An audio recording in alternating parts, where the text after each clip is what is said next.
Ayan, ayan, ayan. Hala, sino yan? Ah, si ano, si Atty. Baligod, 18 Marines.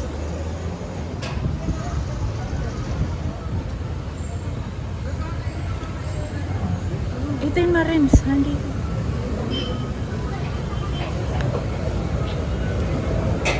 Papasok guys.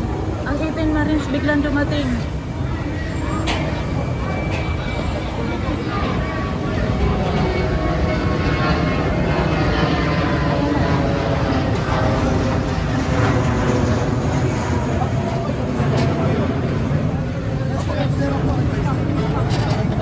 Ayaw papasukin ang 18 Marines. Ayaw papasukin. Ayaw papasukin. Oh my God.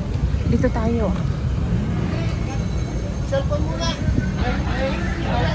Ayaw papasukin guys. Ayaw papasukin si Atty. Baligod. Ang 18 Marines. Ayaw papasukin. Ayan.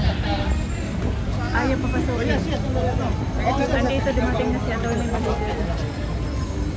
Saan yung mga inaasahan natin yung isisiwalat? Laban, attorney, laban! Tanong nila. Pero sa inyo kasi nasabi dun sa isisiwalat ng Thursday, wala yung pangalan nila Senador Loren Regardo daw siya may pagbabago doon sa affidavit.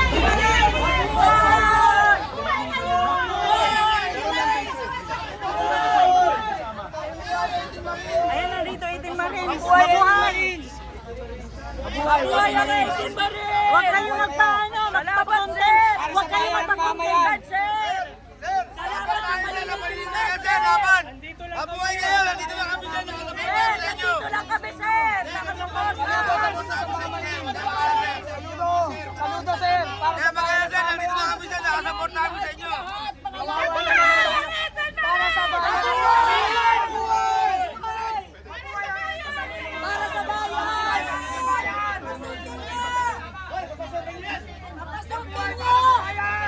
Papasukin nyo! Inimbitahan yan! Papasukin nyo yan!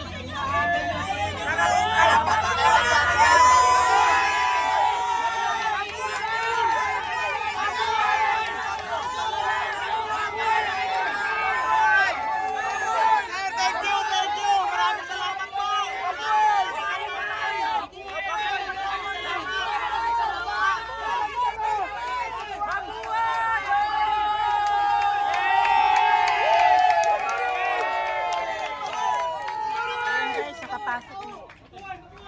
Ayan guys, nakapasok ng 18 Marines guys. Mabuhay! Support! Edwin Marin!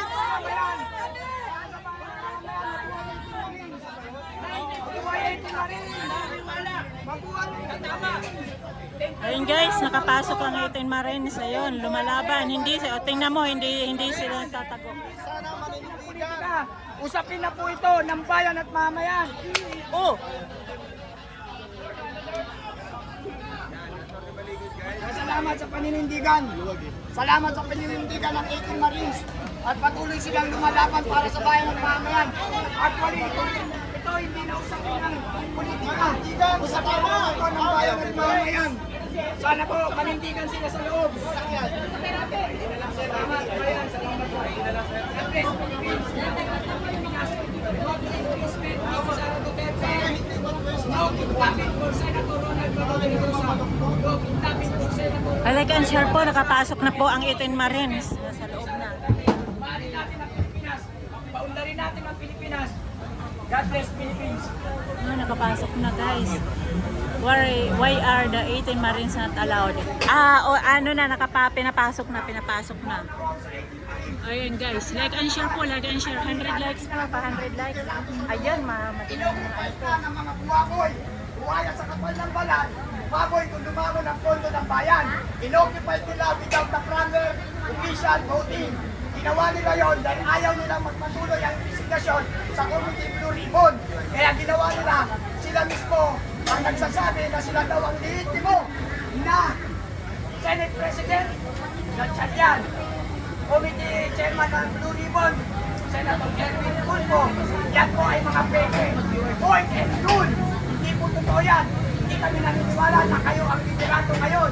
Dahil ang tunay na liderato ngayon ay mananatili kay Senator Alan Peter Cayetano. Nakapasok na guys, nakapasok na sila. At Committee Blue Ribbon, si Senator Pia Cayetano. Mananatili silang dalawa na hahawak na investigasyon para sa transparency and accountability. Yung pong ginagawa nila ay proteksyon para sa bayan at mamayan. Pero yung ang agaw ng pesto, ng agaw ng literato na isilagat yan at tulpo ay gusto lamang nilang pagtatag ang kanilang involvement sa mali-malitang usapan. Yun po ang katotohanan. Kaya ang 18 Marines ay narito ulit. Saludo sa 18 Marines dahil pinanindigan nyo ang inyong katapatan sa bayan at mamayan. Ito po nangyayari dito sa Senado. Hindi na po ito usapin ng politika lamang. Ito po ay usapin na ng kinabukasan ng bayan at ng mamamayan. Kaya ito po ay maliwanag na pamumulitika ang ginagawa ng nasa loob. Mayaman sana ang Pilipinas kung ang mga kurakot na buwabol, buwaya sa kapal ng balat, baboy kung lumangon ng pondo, ay mananatili dyan. Mananatili Palagaan siya po, palagaan siya. Ayun, mga pumapasok na mga medyo hinaharang ng usaa pero nakapasok din. Ayun, si Attorney Ang Baligod. mga buwabol na senador, congressman na nandyan ay mananatili sa paglangoy sa kayamanan. Medyo nagkaroon ng konting tension kasi doon ayaw papasokin. So dito pala, pinapasok. Ayan. Ang iniisip nila ay ang kanilang mga bulsa at ang kanilang mga sariling pamilya. Ano masasabi mo? Like and share po, like and share, 100 likes. Sa mga balita, bakit siya nakahawak ng Blue Ribbon? 40 dekadisa, dapat mag-resign siya as chairman ng Blue Ribbon Committee. Di ba tama? Walang resign dahil hindi naman siya kinikilala. Correction please, hindi pa po siya chairman ng Blue Ribbon Committee. Yan ay kinuha nila without consent of the Filipino people. Tayo ang tunay na mamamayan, ang tunay na gobyerno. Hindi sila dyan. Dahil kung wala tayo, wala sila dyan. Tayo ang tunay na gobyerno. Tayo ang may supreme power. Tayo ang binigyan ng kapatas na makapangyarihan sa lahat. Wala yung mga military, wala yung mga senador, wala yung mga senado na yan, mga congressman. Tayo ang tunay na kapangyarihan. Pagkaisa lang ng mga mamayang Pilipino, kaya natin talunin ang mga buwaboy sa loob ng Senado.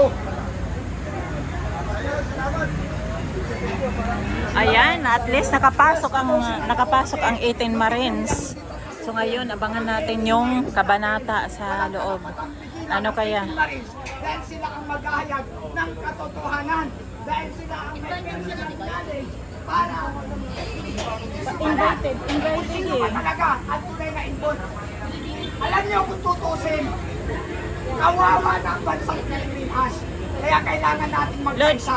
Ayaw po natin ang kaguluhan. Invited sila eh. Ayaw po natin ang karahasan. Pero sila po ang gumagawa nito para magsiklat ang mga damdamin ng mga mamayang Pilipino. Nakita niyo talaga ako. Dito na ako natutulog sa Senado. Ayan ang ebidensya. Puro kagat ng lamok. Pero hindi ko alintana ang kagat ng lamok. Alintana ko ang gutom ng aking sikmura. Kung pababayaan natin, nakawin ng mga buwaboy ang pondo ng bayan na para sa mga mamamayan.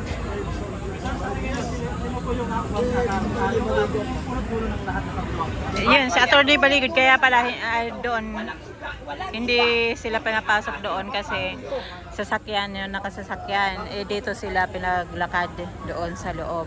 Ayan.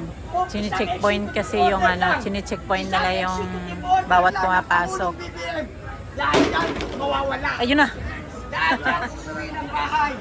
Lahat yan magiging payapa tayo. Isang executive order Palagan share po, palagan Magpapulong share. BBM. Lahat tayo dito uuwi ng ating tahanan na may kasiyahan. Subalit dahil